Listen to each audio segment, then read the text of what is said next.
The day Sarah found the room, she was looking for a draft. It was November, and despite the new heating system, there was a persistent cold spot in the upstairs hallway. She'd walk past it every morning and feel the temperature drop 5 degrees. Michael said she was imagining it. But Sarah trusted her instincts. So while he was at work, she pressed her hand against every section of wall until she felt it, a seam. Hidden under 3 layers of wallpaper. When she peeled it back, there wasn't just a door. There was a lock. A new lock. Installed recently. Which meant someone had been inside their house. Someone who had a key to a room that didn't exist. 6 months earlier, Sarah and Michael Chen had been searching for a home for nearly 2 years. Toronto's housing market was brutal. Anything decent was either out of their budget or required bidding wars they couldn't win. Then their realtor called about a listing in Rosedale, a 3-story Victorian with original crown molding, hardwood floors, and a garden. The price was 30% below market value. Sarah's first question was obvious: what's wrong with it? The realtor hesitated. Then said the previous owner had passed away. No family. Estate sale. They wanted a quick close. When Sarah and Michael walked through, they fell in love immediately. High ceilings. Natural light. A clawfoot tub. The kind of place they'd pinned on vision boards but never thought they'd afford. Michael found one odd detail during the walkthrough. In the basement, there was a breaker box. But one of the circuits was labeled North Room, 2nd floor. He checked the blueprints. There was no north room on the 2nd floor. Just the master bedroom, a bathroom, and a hallway. He mentioned it to the realtor, who shrugged. Old houses have weird labeling, she said. Probably a renovation that got mislabeled. Michael let it go.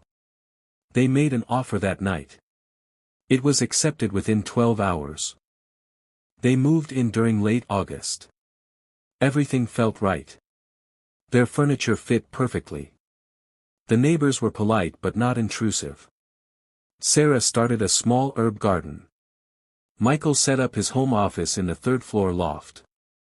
But small things started accumulating. The mail carrier mentioned he'd been delivering to this address for 9 years and had never seen the previous owner.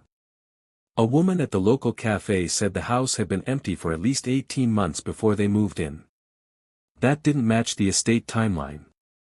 Then there was the hallway. The cold spot Sarah felt every morning. She bought a thermometer and confirmed it. The temperature dropped from 72 degrees to 63 in a 2-foot section of wall. Michael checked the insulation. Nothing unusual. He called an HVAC technician. The technician found no issues. But when he stood in that spot, he felt it too. He looked at the wall for a long time. Then asked if they'd ever opened it.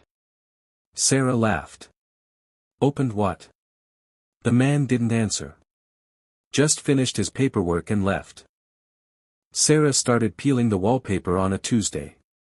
She used a utility knife to trace the seam. Underneath the first layer was another. Floral print from the 70s. Under that, geometric from the 60s.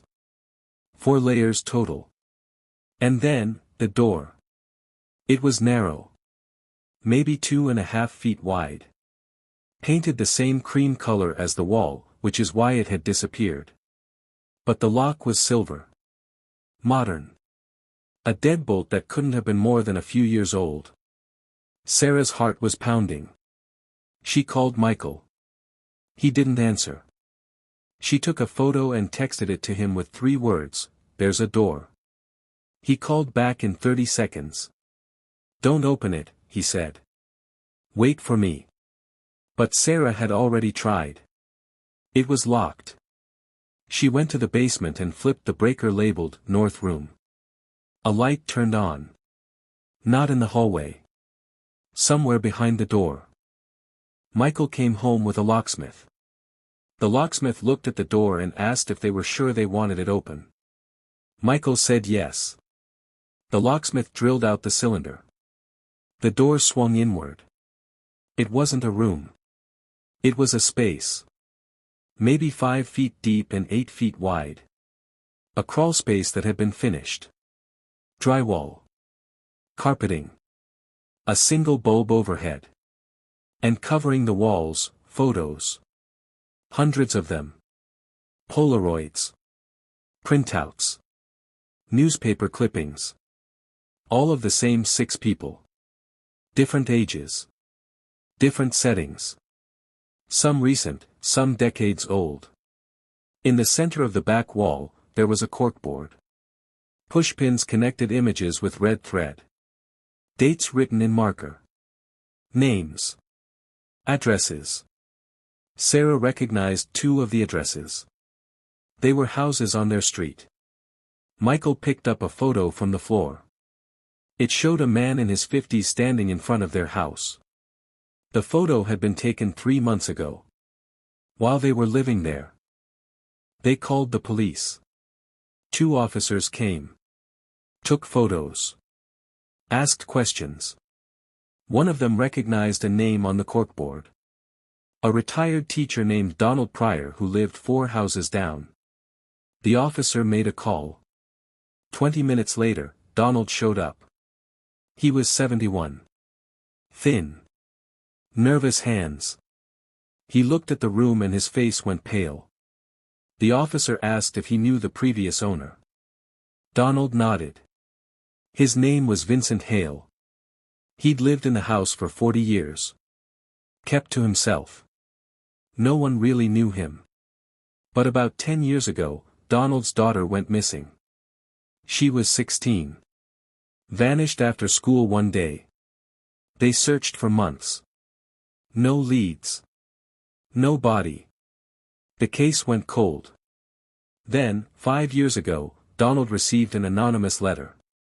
It contained a photo of his daughter. Alive. Living in Alberta under a new name. The letter said she'd run away. Started over. Didn't want to be found. It was postmarked from Toronto. Donald flew to Alberta. Found her. She confirmed the story. She'd left by choice. But she wouldn't say how the letter sender knew. When Donald came back, he tried to find out who'd sent it. He asked neighbors. No one knew anything. Except one person mentioned that Vincent Hale used to be a private investigator. Before he retired. With Donald's information, the police started digging.